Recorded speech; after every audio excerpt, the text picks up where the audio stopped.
اعوذ باللہ من الشیطان الرجیم بسم اللہ الرحمن الرحیم الحمد للہ رب العالمین ثم الصلاة والسلام سیدنا و نبینا و مولانا بالقاسم محمد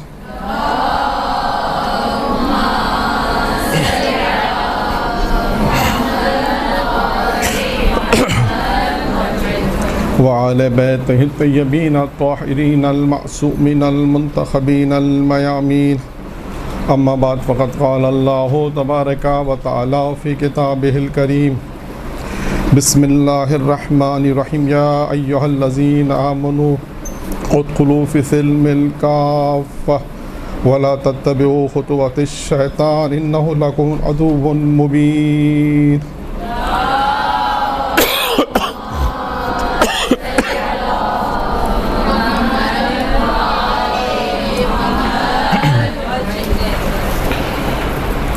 آج کا جو درس ہے اس کا جو عنوان ہے وہ ہے امام جعفر صادق علیہ الصلوۃ والسلام کی شہادت کی مناسبت سے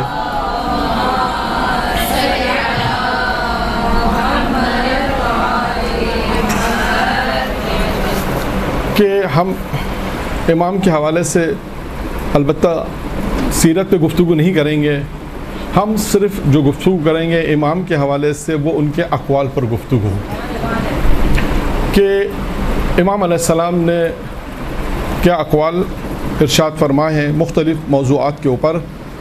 اصل موضوع ہمارا یہ ہے، لیکن کیونکہ جس موضوع پر ہمیں گفتگو کرنی ہے اور یعنی امام کا جو قول آپ کے سامنے بیان کرنا ہے اور جو اصول امام کی زندگی کے کچھ امام نے بیان فرمائے ہیں، اس سے پہلے ایک مقدمے کے طور پر گفتگو ہوگی جو ہمیشہ سے رہتی ہے عموماً، وہ یہ کہ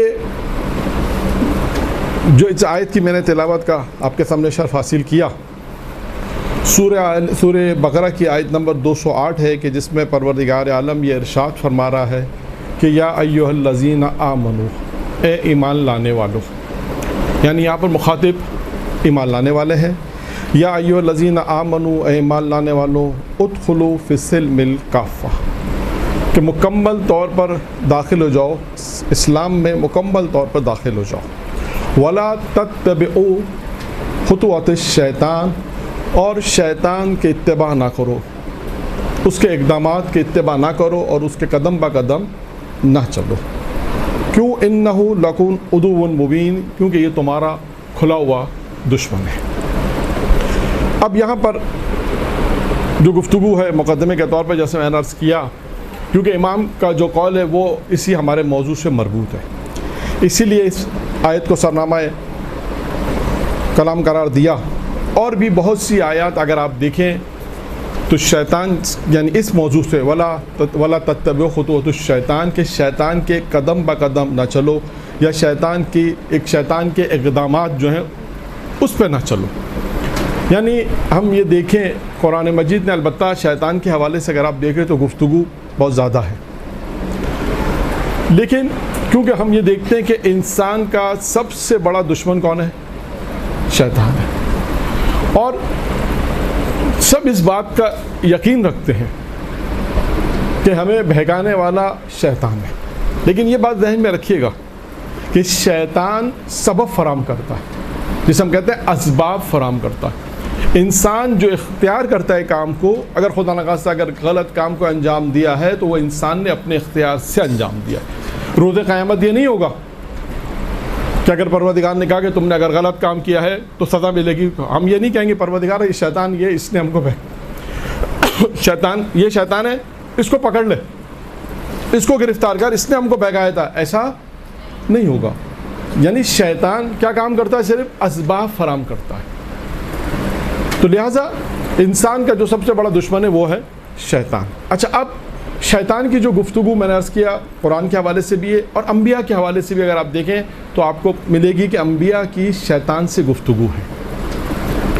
پیغمبر کی گفتگو بھی ملے گی، جناب نوح کی گفتگو ہے، جناب موسیٰ کی گفتگو ہے، اور اس گفتگو میں یعنی یوں کہوں کہ شیطان نے وہ باتیں بیان کی ہیں سوال و جواب میں، جیسے جناب موسیٰ کا ذکر میں آپ کو بیان کرتا ہوں کیونکہ میرے موضوع سے متعلق اس لیے کہ جب جناب موسیٰ سے شیطان کی ملاقات ہوئی تو کیا کہا، پوچھا جناب موسیٰ نے کہ تم مومن کو کیسے بہکاتے ہو، کیا حربہ ہے؟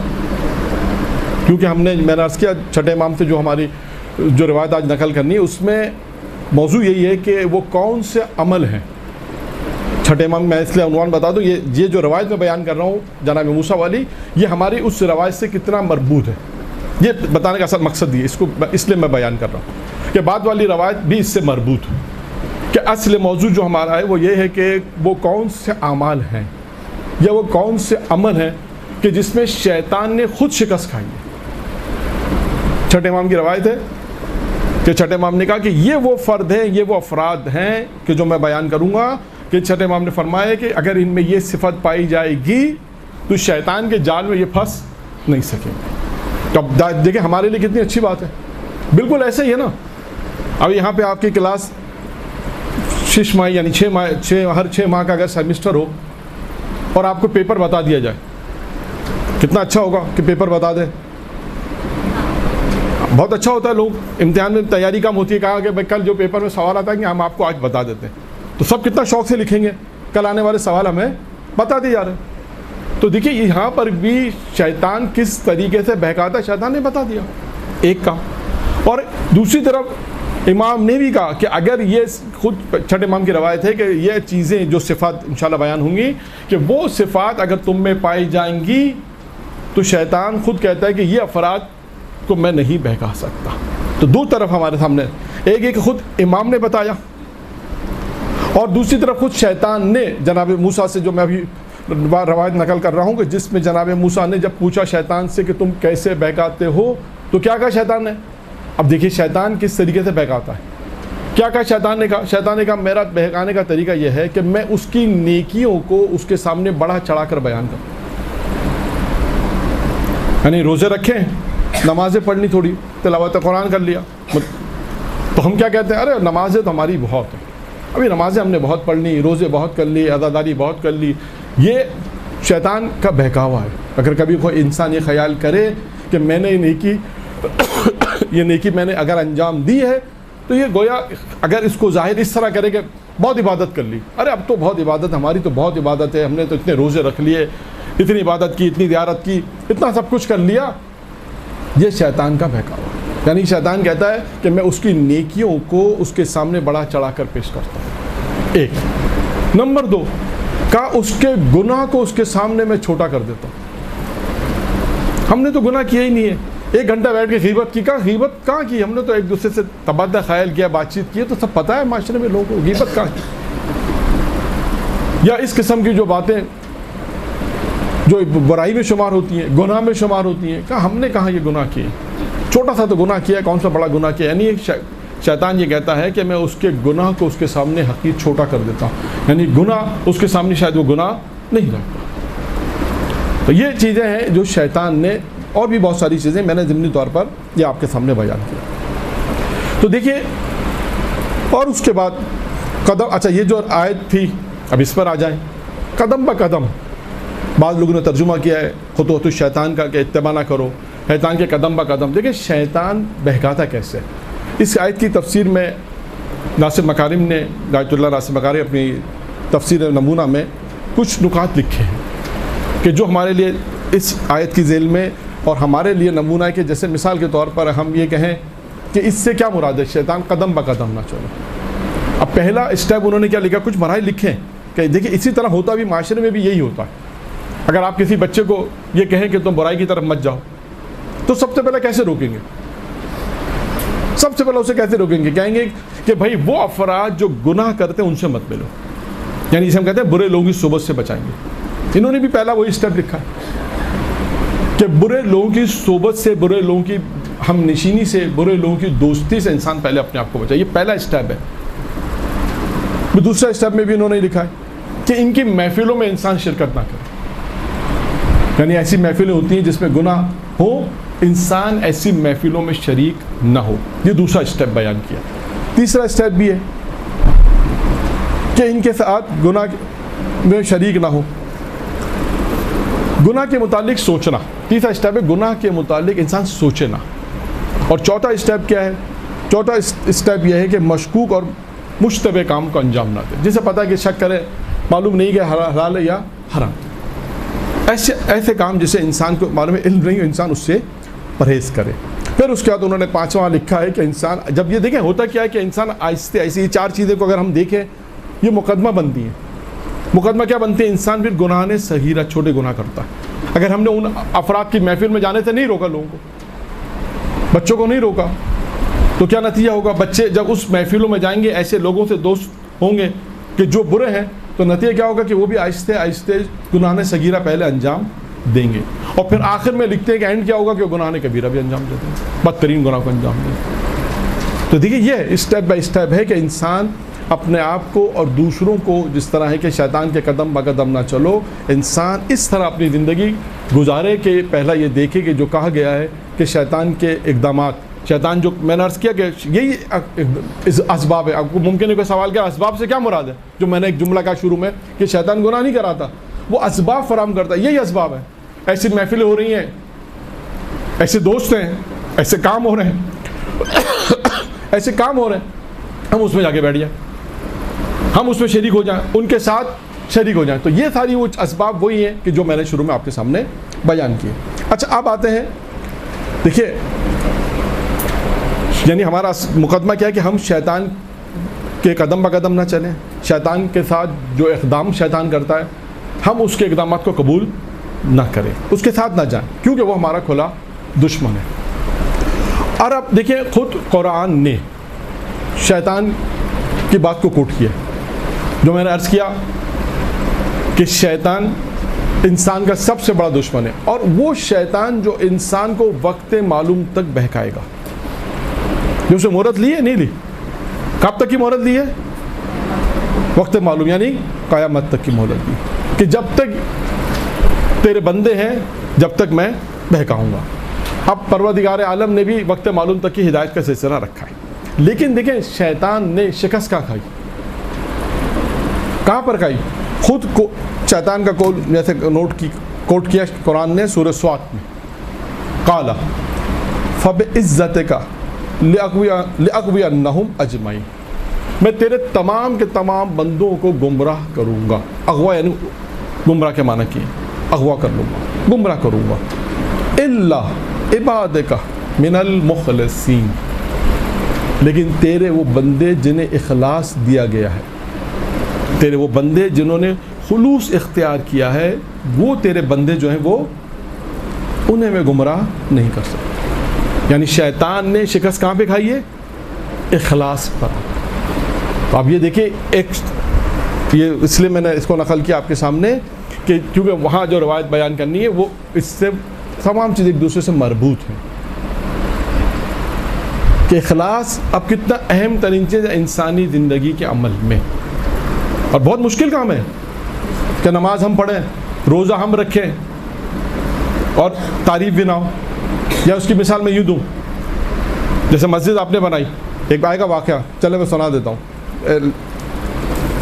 ہوتا کیا کہ انسان جب کوئی نیک کام کرنا چاہتا ہے نا تو تعریف کا منتظر ہوتا ہے. جب کوئی نیک کام کرنا چاہے گا تو چاہے گا کہ لوگ میری تعریف کریں. 3 دوست تھے, علی, ابراہیم اور موسیٰ. تینوں نے مل کر ایک مسجد بنائی. اور مسجد جب بنا لی تو اس کے بعد دوسرا اہم کام کیا ہوتا ہے مسجد بنانے کے بعد؟ ایک امام جماعت کو لے کر آئے کہ نماز پڑھائیں. اب امام جماعت جو آئے انہوں نے نماز پڑھانا شروع کی. وہ جو نماز میں اس امام جماعت جو تھے ان کا ایک طریقہ کار تھا, وہ یہ تھا کہ وہ سورہ حمد کے بعد سورہ اعلیٰ پڑھتے تھے. اور سورہ اعلیٰ کے آخر میں کیا ہے؟ صوف ابراہیم و موسیٰ. اور یہ علی شخص کھڑا ہوا نماز میں, یہ کہہ رہا ہے موسیٰ کا نام لے رہے ہیں, ابراہیم کا نام لے رہے ہیں, علی میرا نام تو لے ہی نہیں رہے. مسجد تو ہم تینوں نے بنائی ہے, مولانا صاحب جو ہے وہ نام 2 کا لے رہے ہیں, میرا نہیں لے رہے. اب یہ بڑے پریشان ہوئے, مولانا صاحب کے پاس گئے, کہیں گے کہ قبلہ آپ کی قرات بڑی زبردست قرات ہے، ماشاءاللہ قبلہ بڑی زبردست قرات ہے، لیکن آپ کے علم میں ہے نا کہ مسجد ہم تینوں نے بنائی ہے. تو مولانا میرے علم میں ہے مسجد آپ تینوں نے بنائی ہے، میرے علم میں ہے، آپ بے فکر ہو جائیں، میرے علم میں ہے. اچھا ٹھیک ہے. دوسرے دن پھر مولانا نے جماعت پڑھائی، پھر سورہ حمد پڑھا، پھر سورہ اعلیٰ پڑھا. سورہ اعلیٰ میں وہی ہے آخر میں صحف ابراہیم و موسیٰ. تو کہ پھر میرا نام نہیں لیا انہوں نے. مسجد ہم تینوں نے بنائی ہے، نام یہ دو کا لے رہے ہیں. پھر گئے مولانا صاحب کے پاس، حال چاول کہا بھیا کیسی طبیعت ہے؟ ٹھیک ہے. قبلہ قرات تو آپ کی بہت اچھی. قبلہ آپ کے علم ہے نا کہ مسجد ہم تینوں نے بنائی ہے. کہاں میرے علم ہے، آپ بے فکر ہو، میرے علم ہے مسجد آپ تینوں نے بنائی ہے. 2-4 دن تک ایسا ہوتا رہا، مولانا متوجہ نہیں ہے کہ کہنا یہ کیا چاہتے ہیں. پھر ان کے رات کو گھر گئے. یہ ایک عالم نے واقعہ سنایا ہے، ایران کے بہت بڑے مشہور ممبری کافی محسن، کافی مشہور ممبر، ان کے بیٹے محسن کافی، یہ انہوں نے اپنے اس واقعے کو نقل کیا کہیں اپنی ایک تقریر میں. کہا اس عالم کے گھر گئے، تحفے طائف لے گئے. اچھا اب ان کی سمجھ میں آیا کہ اصل ماجرا کیا ہے. اب سمجھ میں آیا. اب جب دوسرے دن انہوں نے نماز شروع کی تو سورہ حمد کے بعد سورہ اعلیٰ جب پڑھا تو اس کے آخر میں صحف ابراہیم و موسیٰ، پھر کہا علی. لوگ سارے پریشان ہو گئے. نماز کے ختم کرنے کے بعد کہا مولانا یہ آیت کب نازل ہوئی؟ کہا کل رات کو نازل ہوئی ہے. درود پڑھے محمد آل محمد.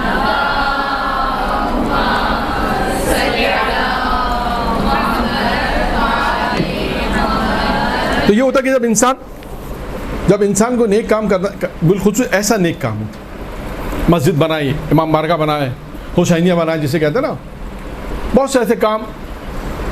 لیکن توقع ہوتی ہے کہ یار لوگ ہماری تعریف کریں، لیکن جو لوگ اللہ کے لیے کام کرتے ہیں، جن کے بعد اخلاص ہوتا ہے، خلوص ہوتا ہے، وہ نہیں ہوتے، وہ تعریف کے محتاج نہیں ہوتے. کہتے ہیں جب اللہ کے لیے کیا ہے، اللہ کو پتہ ہے. وہ ہارون کا مشہور واقعہ آپ نے سنا ہوگا کئی مرتبہ، میں اسے بیان نہیں کر رہا کیونکہ مجھے 2 واقعات اور بیان کرنا ہے. دیکھیں اخلاص کسے کہتے ہیں. اخلاص بہت مشکل ہے، یہ ذہن میں رکھیے گا. اتنا آسان نہیں ہے جتنا اہل ممبر نے بھی بیان کیا ہے. خود قرآن مجید میں دیکھیں آیات اخلاص کے اوپر بہت ہیں، احادیث معصومین، یعنی اتنا مشکل ہے کہ آپ اس بات سے اندازہ کریں کہ ایک عالم دین، یہ کتاب میں بھی ایک واقعہ لکھا ہے کہ ایک عالم دین کو ایک مجلس پڑھنی تھی. پہنچے مسجد میں، وہ نماز جماعت ہو رہی تھی، نماز کے بعد عالم کو مجلس پڑھنی تھی. تو جس عالم کو مجلس پڑھنی تھی انہوں نے اس عالم سے کہا جو نماز پڑھا رہے تھے، ان سے کہا حضور نماز آپ نے جب مکمل ہو گئی، نماز پڑھا لی، اب آپ جائیے.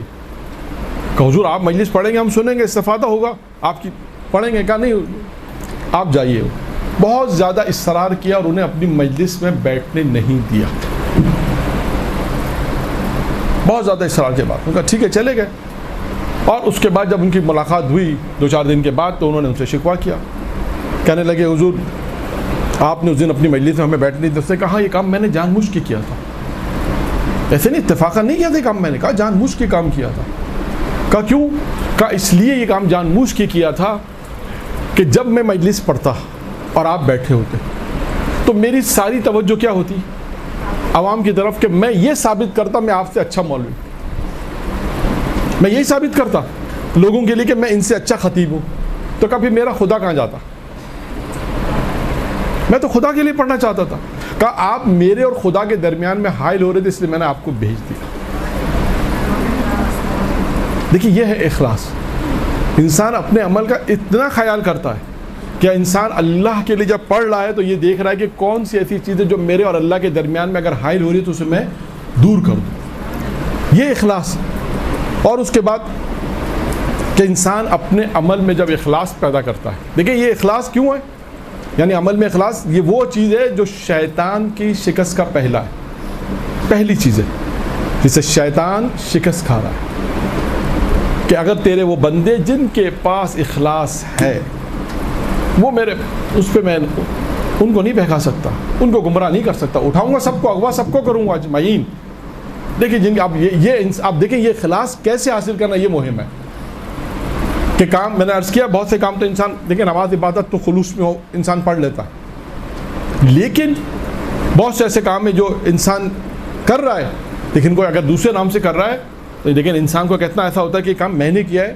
لیکن انسان جو اللہ کے لیے ہوتا ہے پھر انسان یہ فکر نہیں کرتا کسی کے نام سے بھی ہو، لیکن پروردگار کے یہاں فرشتے تو غلطی نہیں کرتے. تو اب آئیے اخلاص کے اوپر کہ ایک شاعر، بلکہ مشہور شاعر نہیں تھا، کوئی خاص شاعر بھی نہیں تھا، 2-4 شعر لکھ دیے اور امیر المومنین کے ذریعے میں ڈال دیے. دیکھیں یہ بھی آپ نے دیکھا ہوگا، جب بھی پڑھنے والا کوئی ہوتا ہے، چاہے شاعر ہو، چاہے مولانا، چاہے مرثیہ خواں ہو، چاہے سلام پڑھنے والا، جب بھی کچھ لکھتا ہے تو اس کو ایسا ہوتا ہے میں کسی کو سناؤں. اور بالخصوص نجف میں ہے اور امیر المومنین کے لکھا ہے، اخلاص سے لکھا ہے، کچھ 4-5 جملے شعر لکھے اور امیر المومنین کے لیے ذریعے میں ڈال دیے کہ مولا یہ میں نے آپ کے لیے لکھے. تو دیکھیں ایک موضوع ہے عطائے آل محمد، اور ایک اس کو عطائے امیر المومنین بھی کہہ سکتے ہیں. ایک موضوع کلی عطائے آل محمد اور عطائے امیر المومنین بھی ہے کہ اگر بہت سے ایسے واقعات ہیں کہ امیر المومنین نے عطا کیا ہے، اور یہاں پر بھی یہی ہوا. جب اس نے ذریعے میں ڈالے شعر تو قلدین جیسے فانوس ہوتا ہے نا وہی گرا. اس نے کہا یہ مولا نے مجھے تحفہ دیا ہے. خادم نے کہا نہیں ڈھیلی ہو گئی تھی، گر گئی ہے. میں کہا ٹھیک ہے دوبارہ لگا دو. دوبارہ لگا دی، 3 مرتبہ کہتے ہیں لگائے، 3 مرتبہ گر گئی. اب خادم بھی پریشان ہو گیا، کیا کریں؟ کہتے ہیں وقت کے زمانے، اس زمانے کے وقت کے جو مرجع و مجتہد ان کے پاس گئے اور کہا کہ یہ ماجرا پیش آیا ہے. تو انہوں نے کہا کہ امیر المومنین نے اس کو ہدیہ کیا.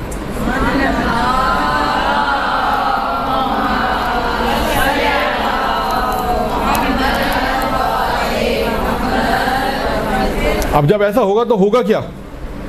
یہ تو ایک عام شاعر تھا نا، مشہور بھی نہیں. جیسے ہمارے یہاں تو ہر چیز دیکھی جاتی ہے، شہرت یافتہ ہو، باہر پڑھنے والا ہو یا باہر سے پڑھ کر آیا ہو، کیسیڈیں ہوں، بہرحال مختلف جو بھی ہمارے پاس جو بھی معیارات ہیں. یہ ایسا نہیں تھا. اب نجف میں یہ بات پھیل گئی کہ اس نے 4 مصرے لکھی، امیر المومنین نے اسے قلدین دے دیا. اب ہوگا کیا؟ عرب کا بڑے سے بڑا شاعر آ رہا ہے اور فصیح بلیغ اپنی زبان میں بند کے بند، اور جسے کہہ لیجئے جتنا وہ لکھ سکتا تھا لکھ رہا ہے، اور ہر شاعر آ رہا ہے امیر المومنین کے ذریعے میں لکھ کے ڈال رہا ہے، بند لکھ کے ڈال رہے ہیں، جیسے دیوان جسے کہہ دیجئے دیوان لکھ کے ڈال دیا. اور قلدین تو کیا ایک بلب بھی نہیں گرا. اب یہ پریشان تو ہیں. اب کیا کیا انہوں نے؟ کیا کچھ نہیں. امیر المومنین ایک بڑے جو شاعر تھا بہت مشہور، اس کے خواب میں امیر المومنین آئے. تو اس نے مولا سے کہا مولا اس بات کا تو یقین ہو گیا ہمیں کہ آپ کو شاعری کا ذوق نہیں ہے. ہوتا ہے کبھی کبھی ایسا انسان اعتراض کر دیتا ہے. کہا کہ اس نے کیا 2 مصرے لکھ دیے مولا، نہ وہ مشہور شاعر، نہ فصیح، نہ اس کی فصاحت ہے، نہ بلاغت ہے اس کے کلام میں. اس نے کیا 4 مصرے لکھ دیا. ہم ہیں بڑے شاعر ہیں، لکھنے والے ہیں، دیوان لکھا ہم نے. مولا اتنا تو علم ہو گیا کہ آپ کو شاعری کا ذوق نہیں ہے. امیر المومنین نے ایک جملہ کہا، وہ جملہ ہے اصل جملہ. امیر المومنین نے معلوم ہے کیا کہا؟ امیر المومنین نے کہا، اور اس نے یہ اعتراض کیا کہ مولا آپ نے تو ہمیں کچھ دیا ہی نہیں. یہ بھی اعتراض کیا. تو امیر المومنین نے کیا کہا؟ امیر المومنین نے کہا دیکھو تم میں اور اس میں ایک فرق تھا. کہا اس نے شعر میرے لیے لکھے تھے، تم شعر قلدین کے لیے لکھ رہے ہو. درود پڑھے محمد آل محمد.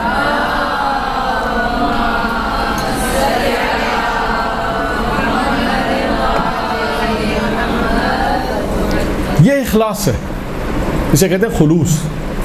جب یہ سب چیزیں ہیں، اخلاص اس طرح ہوگا تو عطائے آل محمد بھی اور عطائے امیر المومنین بھی. بنی اسرائیل، اور یہ آخری بات، اس کے بعد پھر دوسری روایت. بنی اسرائیل میں ایک عابد تھا، عبادت کرتا تھا، بہت زیادہ عبادت کرتا تھا. اور اس زمانے میں درخت کی پرستش شروع ہوئی. شیطان نے چاہا کہ درخت کی پرستش کسی طرح شروع، لیکن سارے یہ کام شیطان نے آہستہ سے شروع کرائے. لیکن یہ عابد نے کہا میں کام ہونے نہیں دوں گا. عابد کہتے ہیں قرآن لے کے نکلا. اچھا ادھر سے شیطان انسانی شکل میں، یہ ذہن میں رہے کہ شیطان کو اس شکل میں نہیں آ گیا ہم فوراً پہچان لیں گے اچھا یہ شیطان ہے. کون پہچانے گا؟ جو اس کی معرفت رکھے گا. معرفت سے مراد کیا ہے؟ جب انسان نیک کام کے لیے چلتا ہے نا تو رکاوٹیں آتی ہیں. جو یہ پہچان لے کہ ہاں یہ رکاوٹیں شیطان کی طرف سے ہیں، یہ کام کیوں نہیں ہو رہا، یہ نیک کام کیوں مجھ سے نہیں ہو رہا، اس کا مطلب ہے کہ شیطان انوالو ہے اس کام میں، چاہتا ہے ایک کام نہ. کیونکہ روایت میں بھی کہ جتنا ہو سکتا ہے انسان جلدی نیک کاموں کو انجام دے دے، کیوں شیطان کہتا ہے کہ جتنا یہ دیر کرے گا میں اسے روکوں گا. ادھر سے عابد چلا کلاڑی لے کے، ادھر سے شیطان انسانی شکل میں چلا، اور اس سے شیطان کو نہیں معلوم، یعنی عابد کو نہیں معلوم کہ یہ شیطان ہے. کہا یہ درخت مت کاٹو، کہا نہیں کاٹوں گا. اور دونوں میں جنگ ہوئی، لڑائی ہوئی، اور نتیجہ کیا ہوا؟ نتیجے میں عابد جو تھا وہ شیطان پر غالب آ گیا اور چاہتا ہے کہ اسے مار دے، قتل کر دے. اب شیطان نے، جو بظاہری طور پہ انسان ہے نا، اپنی موت سامنے دیکھی تو کیا کہا؟ جیسے آج کے اسلام میں کہتے ہیں آفر دی. یہی ہوتا ہے نا، انسان آفر دیتا ہے. نے کہا کہ تمہارا خرچہ روزانہ 2 دینار ہے نا. کہا کہ تمہیں روزانہ 2 دینار مل جائے کریں گے، تمہیں اس کی ٹینشن نہیں ہوگی. دیکھیں یہ آزمائش ہے انسان کی، کہ انسان اگر اللہ کے لیے کر رہا ہے، دین کے لیے کر رہا ہے، تو اس قسم کی آفر انسان قبول نہیں کرتا. لیکن یہ عابد تھا، عبادت تو کر رہا تھا، لیکن شاید ہو سکتا ہے وہ معرفت نہیں تھی. اور یہ عبادت جب کر رہا تھا، عابد نے کہا 2 دینار مل رہے ہیں، چھوڑو اس کو، مارنے میں کیا جاتا ہے. 2 دینار جو بڑی زحمت سے ملتے تھے، بغیر زحمت کے ملنے، آرام سے مل جائیں گے، زندگی آرام سے بسر ہو رہی ہو جائے گی. اور اس نے شیطان کو چھوڑ دیا. اب اس کے بعد اس کے 2 دینار آرام سے مل رہے تھے، ان کی زندگی بسر ہو رہی تھی. کچھ عرصے تک یہ سلسلہ چلتا رہا. کچھ عرصے بعد شیطان پھر فارم میں آ گیا. آج کے اسلام سے بیان کریں گے نا، شیطان اتنی جلدی پیچھا چھوڑنے والا نہیں ہے، یہ ذہن میں رکھیے گا. روایت میں نا، واقعات میں بھی ہے کہ جب روح نکلتی ہے، روح، اس وقت تک شیطان انسان کا پیچھا کرتا ہے، جب تک اس کی روح نکل. اور یہ بھی ہے کہ جب روح نکل رہی ہوتی ہے تو شیطان اس انسان کے سامنے وہ چیز لے کر آتا ہے جس سے وہ سب سے زیادہ محبت کرتا ہے. کہ اگر مجھے اس کو یہ توڑ دوں گا، یا اسے میں گرا دوں گا، اسے مار دوں گا، اولاد ہے تو مثال کے طور پہ جو بھی چیز ہے، میں اس واقعے کو نقل نہیں کر رہا، واقعہ ہے تاریخ میں بھی اس کو، لیکن اس واقعے کو میں نقل نہیں کر رہا ہوں. تو شیطان اس وقت تک بھی انسان کا پیچھا نہیں چھوڑتا. یہ ذہن میرا، یہ کیسے پیچھا چھوڑ دے گا اس کا؟ کچھ عرصے بعد شیطان پھر چلا کلاڑی لے کے، اب آپ تو پھر درخت کاٹنا ہے. عابد بھی چلا، سو پتہ چلا. اب کیا ہوا؟ دونوں میں پھر جھگڑا ہوا. اب برعکس ہوا. اب کیا ہوا؟ اب شیطان اس عابد کے اوپر غلبہ پا گیا. اب عابد کو اپنی موت نظر آئی تو عابد نے کہا مجھے چھوڑ دو، میں درخت نہیں کاٹتا، مجھے چھوڑ دو، لیکن ایک بات بتا دو بس. جانتا نہیں شیطان ہے. کہا اتنا بتا دو کہ کیا وجہ ہے کہ پہلے میں تم پہ غالب آیا اور اب تم مجھ پہ غالب آ گئے. یہ بات مجھے سمجھ میں نہیں آئی. کا فرق صرف اتنا ہے. اب دیکھیں شیطان کیا کہتا ہے، فرق صرف اتنا ہے. کہا کہ اس کی وجہ یہ کہ پہلے تم اللہ کے لیے جا رہے تھے، اب دینار کے لیے جا رہے، کیونکہ دینار آنا بند ہو گئے تھے. وہ دینار جو 2 دینار ملتے تھے وہ دینار بند ہو گئے تھے. شیطان نے کچھ عرصے کے لیے دیے، اس کے بعد بند کر دی. اب جب دینار بند ہو گئے تو پریشان ہو گئے. اب شیطان نے کہا اب جب دینار بند ہو گئے، اب ہم اپنا کام شروع کرتے ہیں. تو دیکھیے یہ ہے، انسان جب اللہ کے لیے کام کرتا ہے تو اس سے انشاءاللہ حتماً کامیابی ہوتی. ممکن ہے بعض اوقات دیر سے ہو، لیکن ہوتی ہے. تو یہ اخلاص ایک مہم موضوع ہے جسے میں نے بہت مختصر آپ کے سامنے بیان کیا. اور اسی بات کو میں آگے بڑھاتے ہوئے کہ دیکھیے ایک چیز قرآن کی روح سے جو ہم نے بیان کی وہ ہے اخلاص. اب اس کے اندر بہت سے واقعات ہیں، حدیثیں ہیں، بہت ساری چیزیں ہیں کہ اخلاص کسے کہتے ہیں. میں نے آپ کے سامنے مختصر 2 واقعات بیان کیے ہیں کہ انسان اپنے عمل کی حفاظت کرے. کہتے ہیں نا عمل کرنے سے زیادہ اس کی حفاظت زیادہ ضروری ہوتی ہے، اور اس میں اخلاص بہت مہم ہے. جناب موسیٰ کی ملاقات ہوئی، جبرائیل تھے، اور ملاقات کے دوران دیکھا کہ ایک بندر گزرا. جناب جبرائیل نے کہا موسیٰ سے جانتے ہیں کون ہے؟ کہا نہیں. کہا یہ وہ شخص ہے جو آپ سے توریت کا علم لیتا تھا. تو کہا پھر سے بندر کی شکل کیوں؟ کہا یہ اس لیے شکل میں ہے کہ یہ اس لیے علم لیتا تھا اور لوگوں میں جا کے بتاتا تھا، لوگ اس کی تعریف کریں.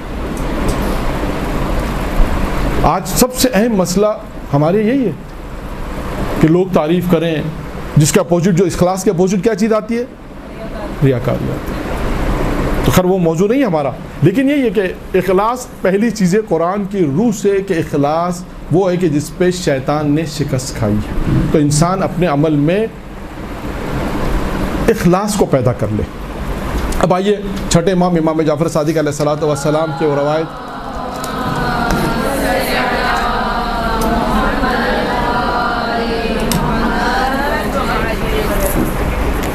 کہ جس میں چھٹے امام نے ارشاد فرمایا کہ دیکھیے 5 عمل ایسے ہیں، 5 عمل ایسے ہیں اگر جو انسان ان عمل کو انجام دے گا، 5 عمل ایسے ہیں جو انسان ان عمل کو انجام دے گا کہ شیطان کے جال میں نہیں پھنس سکتا۔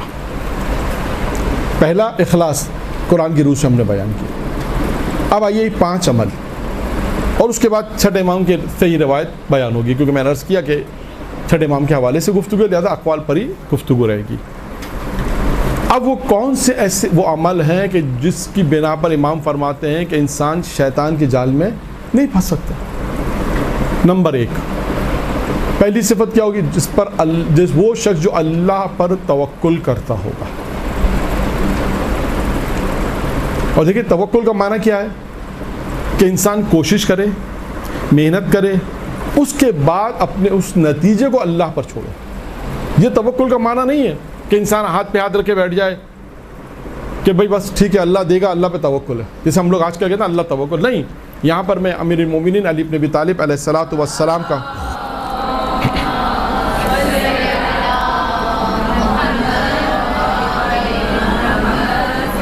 کہ وہ جملہ کہ جس میں امیر المومنین ارشاد فرماتے ہیں کہ توکل کی تعریف کرتے ہوئے توکل کیا ہے کہ جو کچھ تمہارے ہاتھ میں ہے۔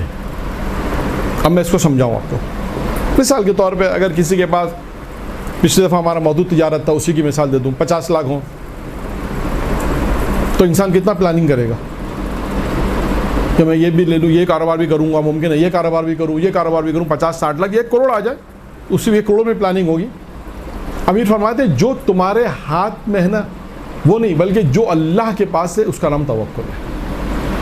یہ ہے توکل، یعنی کہ جو انسان کے پاس ہے انسان اس پہ توکل نہیں۔ امیر فرماتے ہیں جو تمہارے ہاتھ میں وہ نہیں، جو اللہ کے پاس ہے اس پہ توکل کرو۔ یہ ہے توکل انسان کا۔ اور توکل کی مختصر مثال میں آپ کو ایک اور دے دوں، یعنی ایمان کے 4 رکن ہیں، یہ روایت پیغمبر کی ہے۔ ایمان کے 4 رکن ہیں، اس 4 رکن میں ایک رکن جو ہے وہ توکل ہے۔ یعنی ایمان اگر بنتا ہے، جسے ہم کہیں کہ اگر ایمان 4 چیزوں سے مل کر بنتا ہے تو اس میں ایک چیز ہے توکل، انسان اللہ پر توکل کرے۔ اور توکل کی مختلف تعریف میں نے آپ کے سامنے بیان کر دی۔ اور اس کے بعد یہ 4 چیزیں ایمان کی کون سی ہیں، جس میں پہلی چیز توکل ہے، دوسری چیز ہے کہ انسان اپنے تمام امور اللہ کے سپرد کر دے، تیسری چیز ہے کہ اللہ کی قضا پر راضی رہے، اور چوتھی چیز ہے کہ اللہ کے سامنے تسلیم خم ہو جائے۔ اللہ کا جو حکم ہو اس کے سامنے انسان تسلیم خم ہو جائے کہ پروردگار تیرا حکم ہے جیسا بھی ہے، یعنی چاہے ہماری سمجھ میں آئے یا نہ آئے، اللہ کا حکم ہے، ہم اسے تسلیم خم ہوتے ہیں۔ تو توکل ان چیز میں شمار ہے جو ایمان کی تعریف میں ہے۔ تو پہلا کیا ہوا؟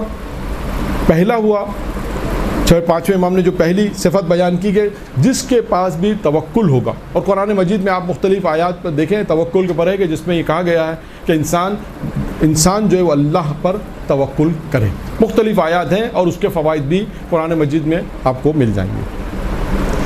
اس کے بعد ہم آتے ہیں دوسری چیز پر۔ دوسری چیز کیا ہے؟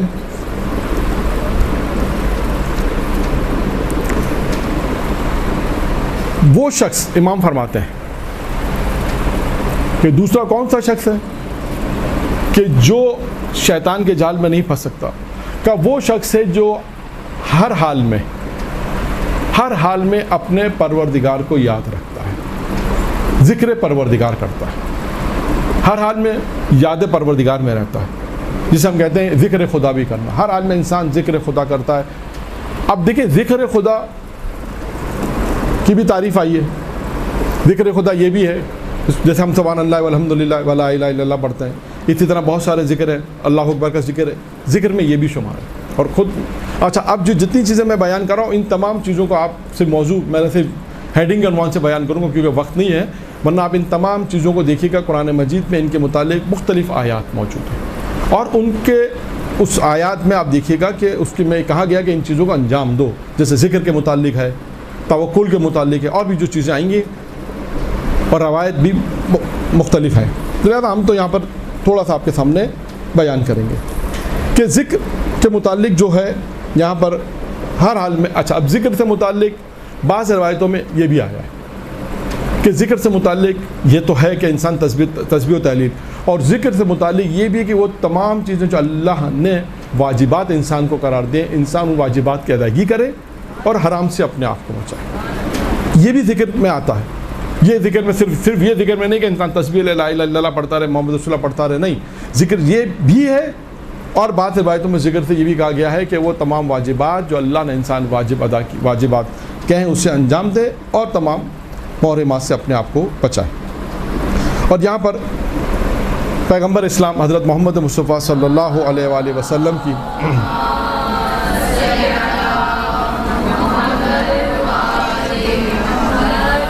جس میں اللہ کے رسول یہ ارشاد فرماتے ہیں دنیا اور آخرت کی خیر کس میں ہے۔ کوئی شخص چاہتا ہے کہ دنیا اور آخرت کی خیر اسے مل جائے تو کیا کام انجام دے؟ سوال ہے، آپ کسی سے بھی سوال پوچھیں، کسی سے بھی یہ پوچھیں کہ دنیا اور آخرت میں خیر چاہتے ہو یا نہیں چاہتے، وہ کیا کہے گا؟ چاہتا۔ پھر سوال ہے وہ اس کو کس طرح ملے گی؟ ایک سوال ہے وہ کون سے کاموں کو انجام دے کہ اسے دنیا اور آخرت کی خیر مل جائے؟ پیغمبر فرماتے ہیں نمبر 1، ایسی زبان ملے جو ذکر خدا کرے، ایسی زبان ملے جو ذکر خدا کرے۔ اب یہاں پر میں روکتا ہوں اس روایت کو اور جناب عیسیٰ کے زمانے کا ایک قصہ میرے ذہن میں آیا، وہ بیان کرتا ہوں۔ جناب عیسیٰ نے پروردگار سے کہا خدا بندہ مجھے اپنے محبوب بندے سے ملا۔ جناب عیسیٰ نے سوال کیا تو پروردگار عالم نے کہا کہ فلاں مقام پر جاؤ تمہیں ہمارا محبوب بندہ مل جائے گا۔ اب دیکھیے خدا نے کہاں بھیجا۔ جب جناب عیسیٰ پہنچے کیا دیکھا کہ خاتون، ایک عورت ہے، دیکھ نہیں سکتی ہے، چل پھر نہیں سکتی ہے، اس کے بعد بھی کہتی پروردگارہ تیرا شکر ہے، خدا کا شکر ادا کر رہی ہے۔ چل پھر نہیں سکتی ہے، دیکھ نہیں سکتی ہے، پیر بھی معذور ہے، ہاتھ سے بھی معذور ہے۔ اب جب اس نے سلام کیا تو اس خاتون نے جواب، جناب عیسیٰ نے سلام کیا تو خاتون نے کہا علیک السلام یا روح اللہ۔ تو کہا کہ جناب عیسیٰ نے کہا کہ تجھے کیسے معلوم، تو دیکھ ہی نہیں سکتی کہ میں نبی خدا ہوں؟ تو جملہ سنے کیا کہا، اس نے کہا جو خدا آپ کو میرے پاس بھیج سکتا ہے وہ خدا مجھے بتا نہیں سکتا کہ آنے والا کون ہے؟ دیکھیے یہ بھی ایسے بھی واقعات ہیں۔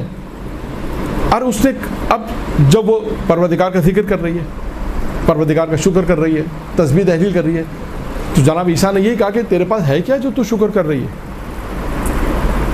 اگر آج انسان اپنے ماحول میں سوچے، ذرا سی چوٹ لگ جائے، ذرا سی مشکلات آ جائے، البتہ بہت مشکل ہے، انسان بہرحال تحمل کر سکتا ہے۔ تاریخ میں بہت سے واقعات ہیں کہ کتنا نعوذ باللہ اللہ پر ہو سکتا ہے انسان غصے ہو جائے اور نہ جانے کیا کیا کہے۔ جناب عیسیٰ نے کہا اس سے کہ تو دیکھ نہیں سکتی، تو چل نہیں سکتی، تیرے ہاتھ پیر کام نہیں کر سکتے، اور تو اس کے بعد کہہ رہی ذکر پروردگار کر رہی ہے، پروردگار تیرا شکر ہے، تو شکر کس چیز پہ کر رہی ہے؟ اب اس نے کیا کہا؟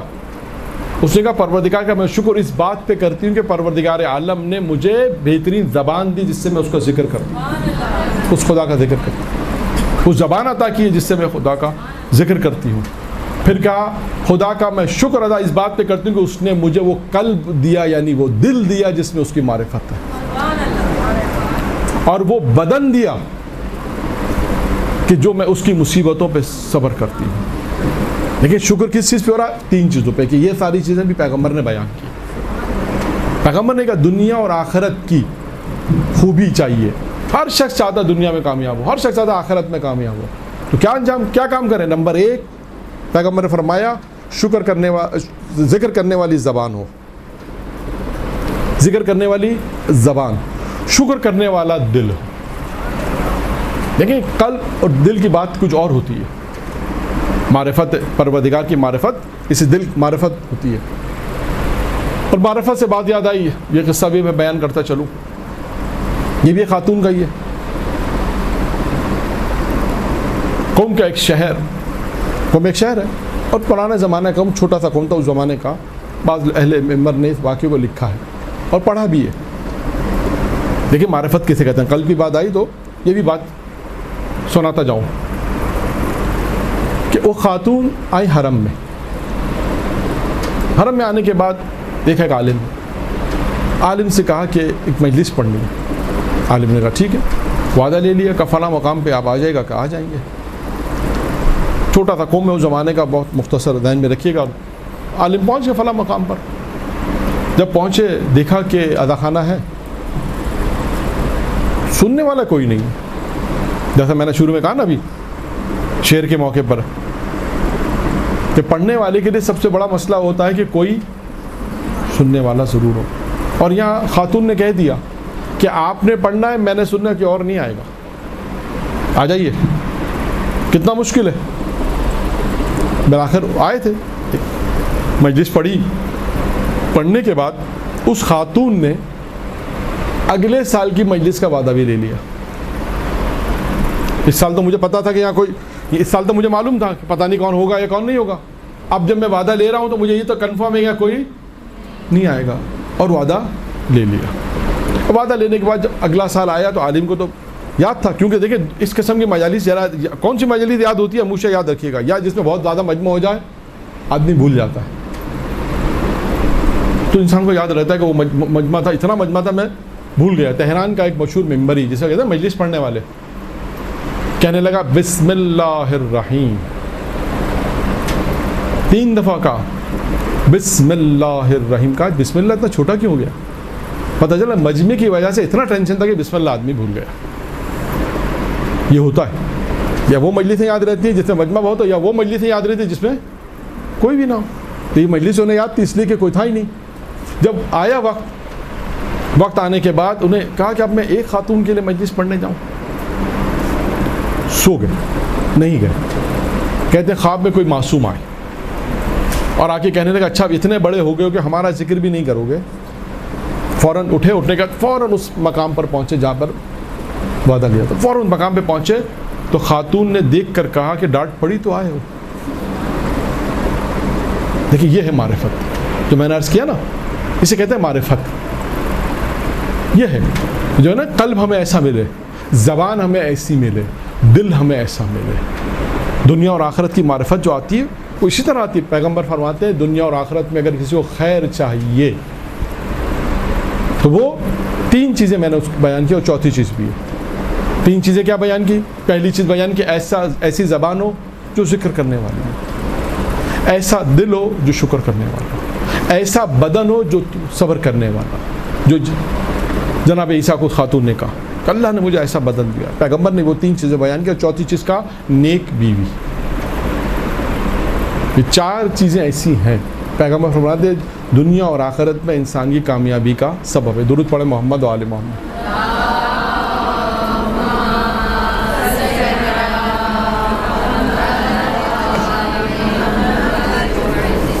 اچھا, اب انسان ذکر پروردگار کرے, اور بہت ساری چیزیں آ رہی ہیں آئیں گفتگو میں, کیونکہ اب جو واقعہ میں سنانے جا رہا ہوں اس پہ کئی چیزیں ہیں. یہ بھی جناب موسیٰ کے زمانے کا. دیکھیں ذکر کا فائدہ کیا ہے. ممکن ہے کوئی سوال کرے, بہت سی چیزیں ہوتی ہیں انسان کے ذہن میں سوال آتی ہے اگر ہم اتنا کچھ کریں تو ہمیں ملے گا کیا, وہ بیان کر. جناب موسیٰ ایک مقام سے گزر رہے تھے, دیکھا ایک چرواہا بکری چرانے والا بیٹھا ہوا. دیکھا جناب موسیٰ نے اس سے کہا کہ پانی مل جائے. اس نے کہا بیٹھیے نبی خدا بیٹھیے. اپنا عصا لیا, زمین پہ مارا. جناب موسیٰ نے دیکھا کہ جب اس نے عصا مارا تو دودھ کی نہر جاری ہو گئی. پھر عصا مارا, چشمہ جاری ہو گیا, اور جناب موسیٰ کو پلا دیا. جناب موسیٰ نے دیکھا, دیکھنے کے بعد تعجب تو ہوا, کیونکہ ممکن ہے شاید جناب موسیٰ توقع نہیں کرتے تھے کہ یہ آدمی بھی یہ کام کر سکتا ہے. یہ چرواہا بکری چرانے والا ہے, اس سے یہ چیزیں کرامت ظاہر ہو جائے. تعجب کے بعد جناب موسیٰ نے پانی پیا, اس کے بعد چلے گئے اور مناجات کی. جب پروردگار عالم سے سوال کیا کہ پروردگارہ میں نے تو خود اپنی آنکھوں سے وہ کرامت دیکھی, تو اس پہ کیا خصوصیت تھی؟ سوال ہے کیا چیزیں تھی اس کے اندر کہ ایک عصا مارے دودھ کی نہر جاری ہو جائے, پانی کا چشمہ جاری ہو جائے. اب دیکھیں پروردگار عالم خداوند متعال کیا کہتا ہے. خدا کہتا ہے موسیٰ سنو, اس بندے میں, ہمارے اس بندے میں چند خصوصیات. نمبر 1, کہ جب بھی ہم نے اس کی زبان کو دیکھا ہمارے ذکر سے خالی نہیں تھی. جب بھی ہم نے اس کے دل کو جہاں کے دیکھا ہمارے اس کے دل میں ہمارا خوف تھا. دیکھیں دنیا کے اندر انسان جب یہ عمل انجام دیتا ہے نا, پروردگار کا خوف ہو, ذکر پروردگار ہو, تو انسان صاحب کرامت کیسے بنتا ہے؟ اسی طرح بنتا ہے. پھر پروردگار نے کہا موسیٰ سنو, تیسری خصوصیت یہ تھی کہ وہ حسد نہیں کرتا تھا. چوتھی صفت اس میں یہ تھی کہ گناہ پر اصرار نہیں کرتا تھا. اور پانچویں صفت اس میں یہ تھی کہ اسے اگر اس دن کی روزی مل جاتی تھی تو دوسرے دن کی روزی کی فکر نہیں کرتا تھا. روزی مل گئی آج کی, کل کی فکر نہیں کرتا, اب آج کی مل کے کافی ہے. تو دیکھیں یہ 5 صفت خداوند متعال نے بیان کی کہ موسیٰ اس میں یہ 5 صفتیں تھیں جس کی بنا پر تم نے دیکھا کہ اس نے اس ایک عصا کے ذریعے سے پانی کا چشمہ جاری کر دیا. تو یہ انسان صاحب کرامت دنیا میں ہوتا ہے. وہی ساری چیزیں ہیں جو مسلسل میں نے بیان کی کہ انسان ذکر پروردگار کرے, اس کا بھی ذکر کا بھی تعریف بیان کر دی کہ انسان گناہوں سے بھی اپنے آپ کو بچائے, واجبات کی بھی انسان دے. اور اس کے بعد ذکر بھی یہ بھی ہے تسبیح. اس کے بعد پھر ذکر کے فوائد بیان کیے گئے اور پیغمبر اسلام نے درود پڑھے محمد علیہ.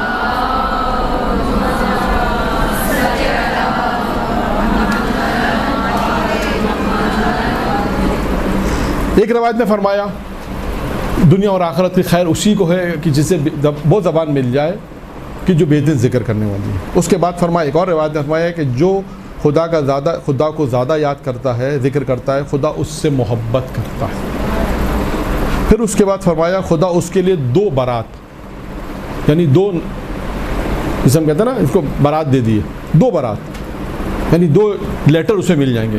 ایک کہاں کے لیٹر ملیں گے, کہاں کے کا اسے ایک لیٹر مل جائے گا آتش جہنم سے گئی ہے, آتش جہنم سے بری ہے, 2 برات کے لیٹر. اور دوسرا لیٹر جو اسے ملے گا وہ نفاق سے دوری کا ہے. جو بھی اللہ کا ذکر کرتا رہے گا, اللہ کو یاد رکھے گا ہر حال میں, پیغمبر فرماتے ہیں 2 چیزوں سے برات, ایک جہنم سے اس کو برات مل جائے گی, ایک نفاق اس کے قریب نہیں آئے گا, نفاق سے وہ دور رہے گا. اب وقت کم ہے لہٰذا میں دیگر چیزیں بیان کرتا ہوں. اب آ جائیں ہم تیسری چیز کے اوپر, کیونکہ مجھے آخر میں ایک روایت بھی بیان کرنی ہے, 1-2 روایتیں اور بیان کرنی ہے, باقی چیزوں کو میں اس میں چھوڑ رہا ہوں. 2 چیزیں میں نے اب تک بیان کی اس روایت میں جو چھٹے امام نے ارشاد فرمائی. پہلی چیز ارشاد کیا فرمائی؟ اللہ پر توکل. دوسری چیز فرمائی کہ ہر حال میں اللہ کا ذکر کرتا رہے, اپنے پروردگار کو یاد کرتا رہے. تیسری چیز ہے کہ جو چیز تم اپنے لیے پسند کرو وہی اپنے مومن بھائی کے لیے پسند. جو چیز تم اپنے لیے اختیار کرو, اپنے لیے پسند کرو, وہی اپنے مومن بھائی کے لیے پسند کرو. یہ صفات اگر انسان میں پائی جائے گی تو شیطان کے جال میں وہ نہیں پھنس سکتا. شیطان اس کے یوں سمجھا شاید قریب بھی نہیں آ سکے گا. چھٹے امام کی روایت ہے. اب یہاں پر میں صرف ایک ہی روایت بیان کروں گا اور گفتگو ہے وہ, اگرچہ اس پہ بھی مومن کے حقوق 7 حقوق تو بہت مشہور ہیں, بہت چھٹے امام کی روایت ہے کہ ایک مومن کے اوپر 7 حقوق ہیں اور بہت سارے حقوق بیان کیے گئے. میں صرف اس میں ایک گفتگو ہے خدا کی جناب آدم سے, حدیث قدسی ہے اور اس میں بھی عمل ہی بیان کیا گیا ہے کہ خدا نے آدم سے کہا کہ ایک کام تمہیں انجام دینا ہے, ایک کام میں انجام دوں گا, ایک کام میرے اور تمہارے درمیان میں ہے اور ایک کام تمہارے اور لوگوں کے درمیان ہے. دیکھیں 4 کیٹیگریز ہو گئے. کیا کہا خدا نے آدم سے؟ ایک کام صرف تمہیں انجام دینا, ایک کام ہے جو تم انجام دو گے اور ایک کام ہے جو میں انجام دوں گا. نہ اس میں کوئی شریک ہے نہ میرے ساتھ کوئی شریک ہے. اب جو دوسرے 2 عمل ہیں اس میں شریک ہیں, یعنی تمہارے اور میرے درمیان ہے, اور چوتھا جو تمہارے اور لوگوں کے درمیان ہے. اب وہ کیا ہے؟ خدا نے آدم سے کہا دیکھو آدم, پہلی وہ چیز جو صرف تمہیں انجام دینی ہے, جو صرف تم انجام دو گے وہ ہے کہ جو تم میری عبادت میری کرو گے, کسی اور کی عبادت تمہیں نہیں کرنی. جو صرف تم انجام دو گے وہ ہے عبادت, جو تم میری عبادت انجام دو گے. اور دوسری چیز جو صرف میں میرے لیے وہ کیا کہ تمہاری عبادت کو اجر و ثواب میرے علاوہ کوئی نہیں دے گا. جو اجر و ثواب میرے علاوہ تمہیں کوئی نہیں دے گا, یعنی ایک کام تمہیں انجام دینا, ایک کام مجھے انجام دینا. ایک کام مجھے اور تمہیں انجام دینا، وہ کیا کہا؟ تم دعا کرو گے قبول میں کروں. اور چوتھی چیز جو تمہارے اور لوگوں کے درمیان میں جو میرے موضوع سے متعلق وہ یہ کہ جو تم تو اپنے لیے پسند کرو وہی تو سو. یہ خدا کس سے کہہ رہا ہے؟ جناب آدم سے کہہ رہا ہے. تو اس چیز کے اوپر بھی زور دیا گیا ہے کہ جو چیز تم اپنے لیے پسند کرو وہ اپنے مومن بھائی کے لیے پسند کرو. 3 چیزیں ہو گئیں چھٹے امام کی اس روایت میں کہ جو میں نے بیان کی. اب آئیے چوتھی چیز. چوتھی چیز کیا ہے؟ وہ شخص جو اللہ کی تقدیر پر راضی رہتا ہے اور مصیبت کے وقت واویلا نہیں کرتا، زیادہ واویلا نہیں کرتا. دیکھیں بہت سے تاریخ میں واقعات ہیں. آپ نے نام سنا ہوگا صاحب جواہر. جواہر ایک کتاب ہے، 42 جلدوں پہ لکھی، فقہ کی کتاب ہے، نام ہے محمد حسن غالبا. جب ان کے بیٹے کا انتقال ہوا، دیکھیے اپنے وقت کو بھی بچایا اور واویلا نہیں کیا، جیسے ہے نا کہ اللہ کی رضا پہ راضی. بیٹے کا انتقال ہوا تو کہتے ہیں اپنے بیٹے کی میت پر، اب دیکھیں جب میت رکھی جاتی ہے تو لوگوں کو انتظار ہوتا ہے کہ لوگ آ رہے ہیں، تو یہ تو وقت لگتا ہے نا کہ بھائی مثال کے طور پہ دوپہر میں انتقال ہوا تو اب میت جو ہے وہ شام میں ہے، نماز جنازہ شام میں ہے، تو کیا ہوگا کہ شام تک آپ کو انتظار کرنا. یہی ہوتا ہے، لوگ آ رہے ہوتے ہیں، ملاقات تعزیت کر رہے ہوتے ہیں، مل رہے ہوتے ہیں. کہتے ہیں کہ ان کے بیٹے کا جب انتقال ہوا تو انہوں نے اس وقت کو بھی غنیمت سمجھا، واویلا نہیں، کہ اللہ کی اس رضا پہ راضی رہے اور اپنی جو کتاب لکھ رہے تھے اپنے بیٹی کے میت پہ بھی وہ کتاب لکھتے رہے. لیکن سے کہتا ہے اللہ کے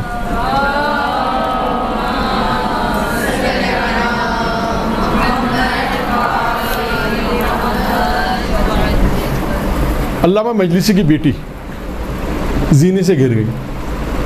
اب دیکھیں اتفاق کی بات ہے، آج سارے واقعات خواتین کے آ رہے ہیں، ساری مثالیں، تیسری مثالیں خواتین کی کہ تاریخ میں اس سے اندازہ ہوا. آپ دیکھیے تاریخ میں کس قسم کی خواتین گزری ہیں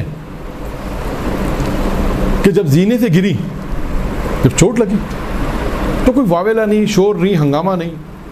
تو پوچھا کسی نے کہ کیا آپ کو کیا تکلیف نہیں ہو رہی؟ کہا تکلیف تو ہو رہی ہے. تو کہا پھر آپ اتنا شور کیوں نہیں مچا رہی، اتنا واویلا کیوں نہیں کریں؟ کہا اگر میں اس شور مچاؤں گی تو کہا پروردگار جو مجھے اس چیز پر جو ثواب دے رہا ہے وہ مجھے ثواب نہیں دے گا. دیکھیں یہ انسان کے جو مشکلات آتی ہیں نا، یہ تحمل، یہ وہی چیز ہے، پریشانی انسان پروردگار کے، یہ بہت اہم چیز ہے انسانی زندگی میں، اللہ کی رضا پہ راضی، جیسا خدا تو چاہو.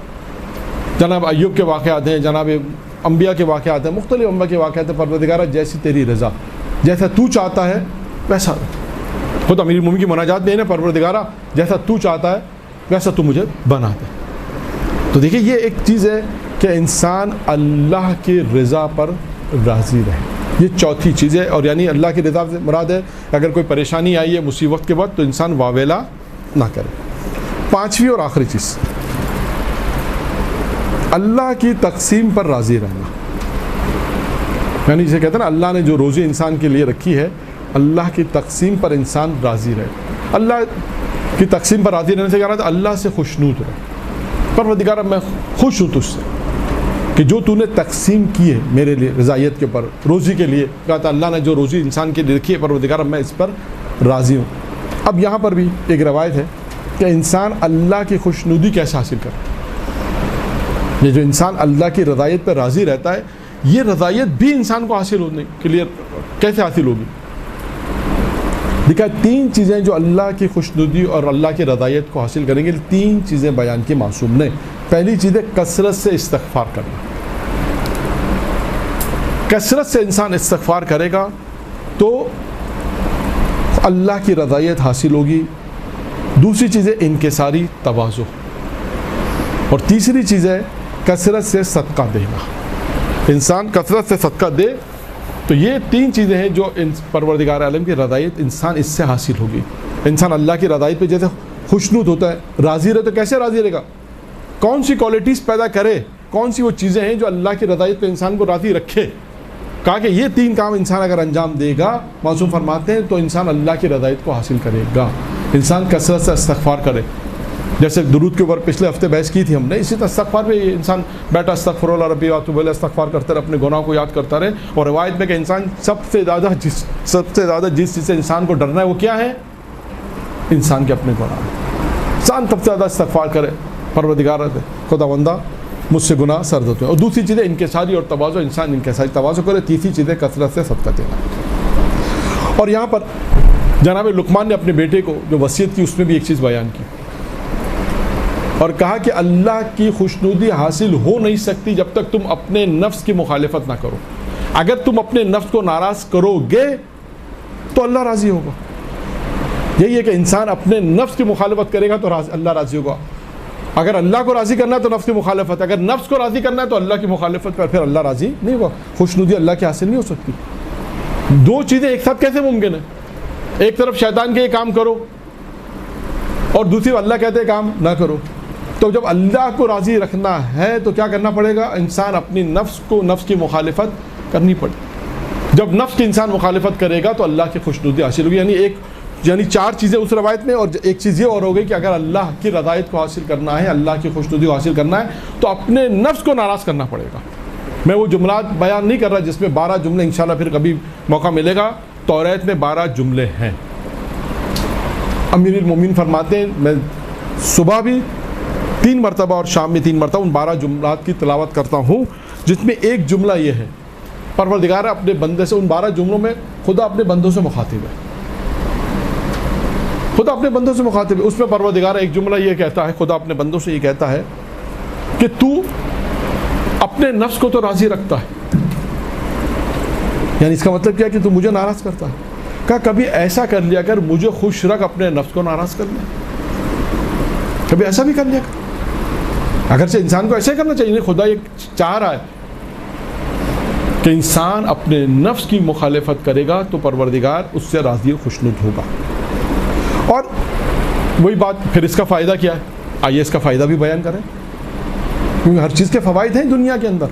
چھٹے امام جعفر صادق علیہ السلام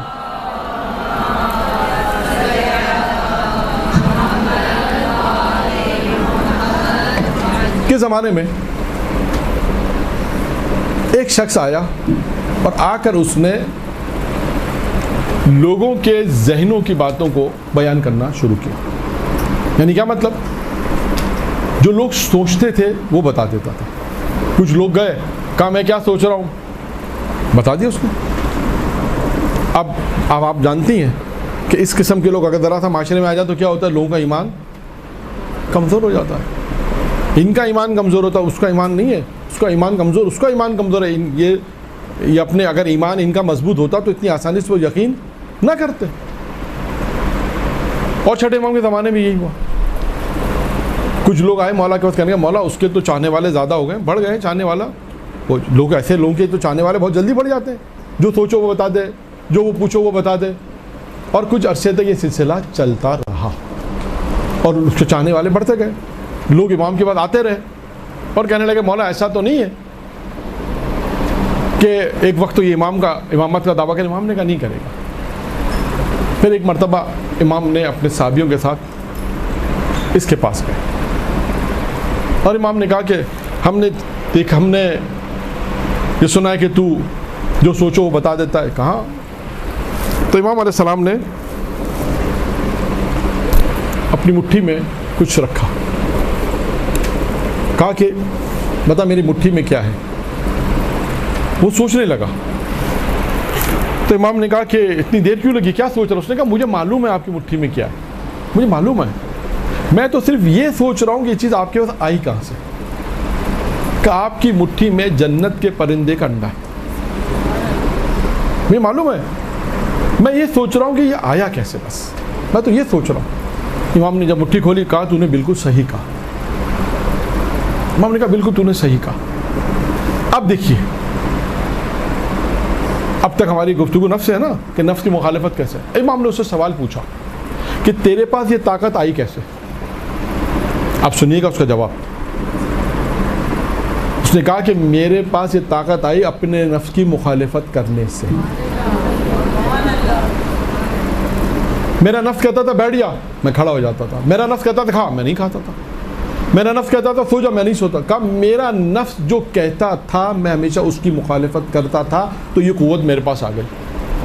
تو پتہ یہ چلا کہ دنیا کے اندر انسان اپنے نفس کی مخالفت کرے تو اس کے فوائد ہیں.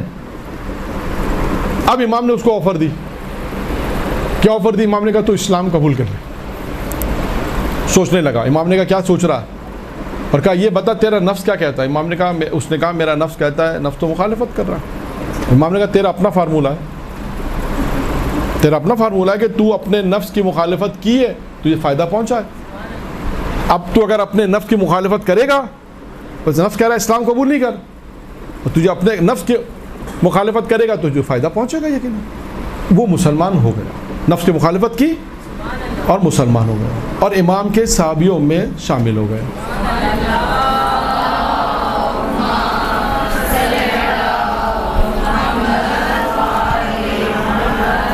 جب امام کے صحابیوں میں شامل ہو گیا، امام کا ایک صحابی سفر پہ گیا ہوا تھا.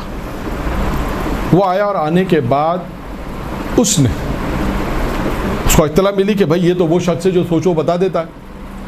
تو اس نے کہا ٹھیک ہے بھائی. اس نے کہا کہ اچھا اب میں کیا سوچ رہا ہوں یہ بتا. اس نے کہا میں نہیں بتا سکا، بہت سوچا نہیں بتا سکا، پریشان ہو گیا. امام کی خدمت میں آیا، کہا مولا یہ کیا ماجرا ہے کہ یہ پہلے مسلمان نہیں تھا تو میں لوگ جو سوچتے تھے بتا دیتا تھا، مسلمان ہونے کے بعد تو یہ طاقت مجھ سے لے لی گئی. اب سنیے دیکھیں امام نے کیا جملہ کہا. امام نے کہا ہاں یہ طاقت تجھ سے لے لی گئی. کیوں؟ کہا کہ تو مسلمان نہیں تھا تو تو نے اپنے نفس کی جو مخالفت کی، اللہ نے تجھے اس دنیا میں اس کا اجر دے دیا. جو لوگ اکثر سوال کرتے ہیں نا، اب بحث میں نہیں آ رہا کہ مسلمان ہو گئے تو ہمارا اجر زیادہ نہیں. امام نے کہا اب تو مسلمان ہو گیا ہے، اب تو اپنے نفس کی مخالفت کرے گا تو اس کا اجر و ثواب پروردگار کے پاس محفوظ ہوگا. تو یہ ہے نفس کی مخالفت انسان کرے گا تو اس کو دنیا میں فائدہ ہے. یہ ایک معیار ہے کہ انسان اللہ کو خوشنود کرنا چاہتا ہے تو اس کی ایک معیار کیا کہ انسان اپنے نفس کی مخالفت کرے جو نفس کے. اور ہم اپنے معاشرے میں دیکھتے ہیں کہ دیکھیں معاشرے کو بہتر بنانے کے لیے یہ سب عام کام کیوں ہوتے ہیں، اتنے درس دروس کیوں ہیں؟ اس کی وجہ یہ کہ ہم معاشرے کو بہتر سے بہتر بنا سکیں، اور اپنے معاشرے کو بہتر بنانے کے لیے تمام چیزیں اس میں یہی ساری چیزیں کہ انسان خواہشات نفسانی کی مخالفت کرے گا، اور اب جب خود بہتر ہوگا تو اس کے بعد معاشرے کو بھی وہ بہتر کرے. درود پڑھے محمد و آل محمد.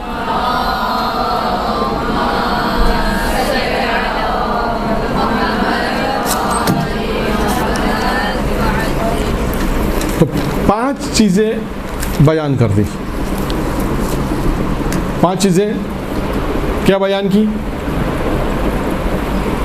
کہ شیطان کے جال میں، چھٹے امام نے کہا کہ انسان شیطان کے جال میں نہیں پھنس سکتا جس کے بعد یہ 5 صفتیں ہوں گی. اللہ پر توکل ہوگا، ہر حال میں پروردگار کو ذکر کرتا رہے گا، شب و روز خدا کو یاد کرے گا، جو چیز اپنے لیے پسند کرے گا وہ دوسروں کے لیے پسند کرے گا، اللہ کی تقدیر پر راضی رہے گا اور اللہ کی رضایت پر راضی رہے گا، اللہ کی تقسیم پر راضی رہے گا، جو اللہ نے اس کے لیے لکھ دیا ہے اس پہ راضی رہے گا. یہ 5 وہ صفتیں ہیں جو چھٹے امام نے بیان کی. اب ایک اور روایت بھی ہے، وہ بھی چھٹے امام سے ہی ہے، اور وہ آخری روایت کیونکہ اب وقت نہیں بچا، وہ بھی شیطان سے ہی متعلق ہے. دیکھیں آج کی جو گفتگو ہماری تھی وہ پوری گفتگو شیطان سے ہی متعلق تھی، اور یہاں پر میں ایک سوال کا جواب بھی دے دوں. سوال کیا تھا علامہ طالب جوہری صاحب سے امام زمانہ کے متعلق.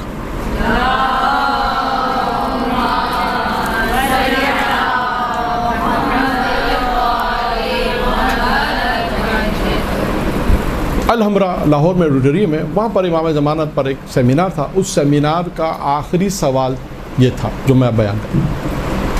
امام زمانہ پہ سیمینار تھا تو آخری سوال یہ پوچھا کہ آپ کے امام غیبت میں رہ کر کیسے ہدایت کرتے ہیں؟ ہدایت کے لیے تو وجود ہونا شرط ہے. بھائی سامنے ہوگا تو آپ کو ہدایت کی باتیں بتائے گا نا، سامنے ہے ہی نہیں وہ تو آپ کو کیسے ہدایت کرتا ہے؟ یعنی یہ بات ان کی سمجھ میں نہیں آ رہی تھی کہ غیبت میں رہ کر کیسے ہدایت ہو سکتی ہے. یہ بات نہیں سمجھ میں آ رہی تھی. تو کسی نے یہ سوال کیا اس سیمینار میں. آخری سوال یہ تھا کہ آپ کا امام غیبت میں رہ کر کیسے ہدایت کرتا ہے؟ تو انہوں نے جواب دیا اور انہوں نے کہا کہ مجھ سے آج تک کسی نے یہ نہیں پوچھا کہ شیطان غیبت میں رہ کے کیسے گناہ کراتا ہے.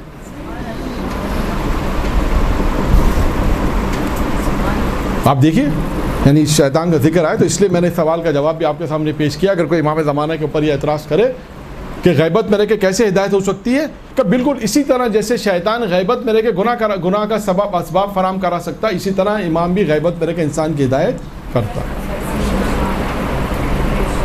اب آئیے وہ عمل، یہ بھی چھٹے امام جعفر صادق علیہ السلام سے روایت ہے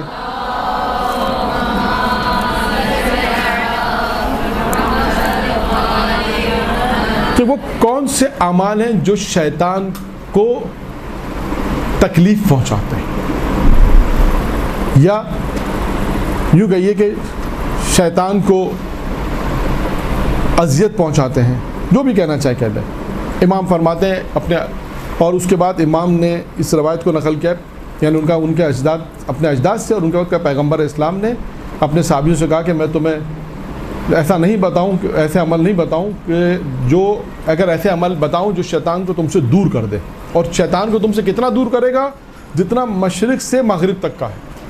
یعنی یہ عمل میں تمہیں جو بتا رہا ہوں وہ عمل وہ ہیں جو تمہیں شیطان کو تم سے دور کر دے گا. اور کتنا دور کرے گا؟ جتنا مغرب سے مشرق تک کا راستہ، اتنا تم سے دور ہو جائے گا. نمبر 1 کا روزہ کیا کام انجام دیتا ہے؟ جب انسان روزہ رکھتا ہے تو اسے شیطان کو کیا تکلیف پہنچے؟ سوال ہے کیا تکلیف پہنچتی ہے؟ اس کو کیا جاتا ہے؟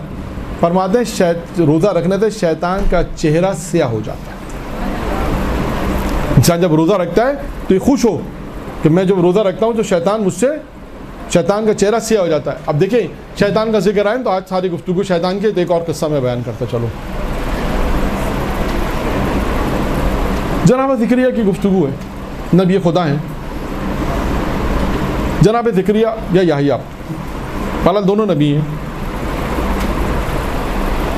شیطان سے گفتگو دوران شیطان نے ان سے پوچھا، نبی خدا نے پوچھا کہ یہ بتاؤ کہ میرا کوئی عمل، نبی خدا پوچھ رہا ہے شیطان سے کہ کوئی میرا عمل تمہیں خوش کرتا ہے؟ شیطان نے بولا ہاں. اب نبی خدا پریشان ہو گئے کہ میرا کون سا ایسا عمل ہے جس سے شیطان خوش ہو جاتا ہے؟ کہا بھائی بتاؤ کون سا عمل ہے؟ کہا حضور آپ سارا دن روزہ رکھتے ہیں. کہا آپ سارا دن روزہ رکھتے ہیں اور روزہ رکھنے کے بعد آپ جو روزہ کھولتے ہیں تو پیٹ بھر کے روزہ کھولتے ہیں، اور اس عبادت میں تھوڑی سی آپ سستی کرتے ہیں کہ ابھی بہت خالی ہے، اب 10 منٹ بعد میں نماز پڑھوں گا، 5 منٹ بعد مثلا.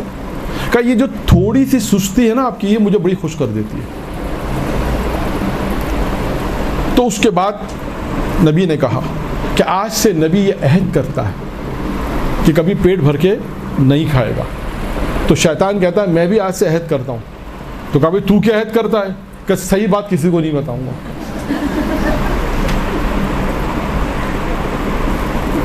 ٹھیک ہے، پیغمبر کی روایت، روزہ شیطان کے چہرے کو سیاہ کر دیتا ہے، صدقہ شیطان کی کمر توڑ دیتا ہے.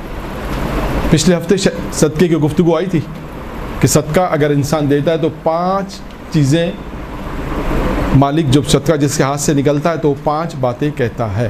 لیکن صدقہ انسان دیتا ہے، اس کے کتنے فوائد ہیں جو پچھلی گفتگو میں آ گئے، اور بھی بہت سے فوائد ہیں زندگی اور موت کے مسئلے میں کہ انسان صدقہ دے.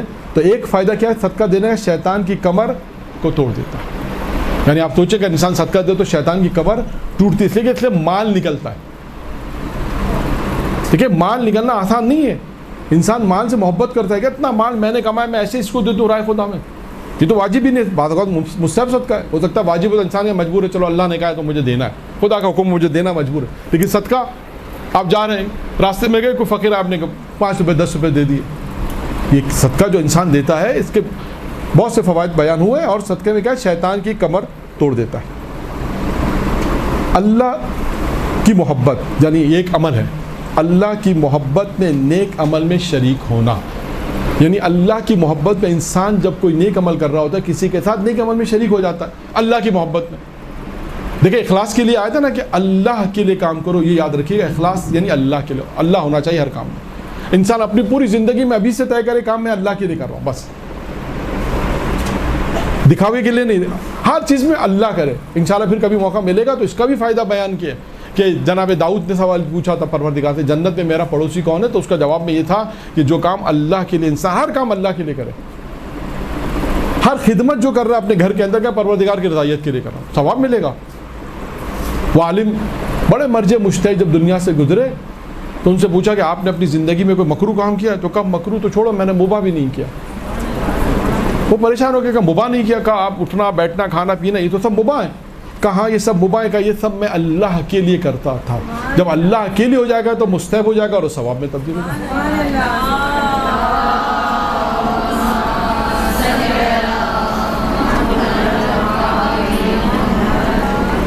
تو اللہ کے لیے انسان کاموں کو انجام دے، یہ ذہن میں رکھے.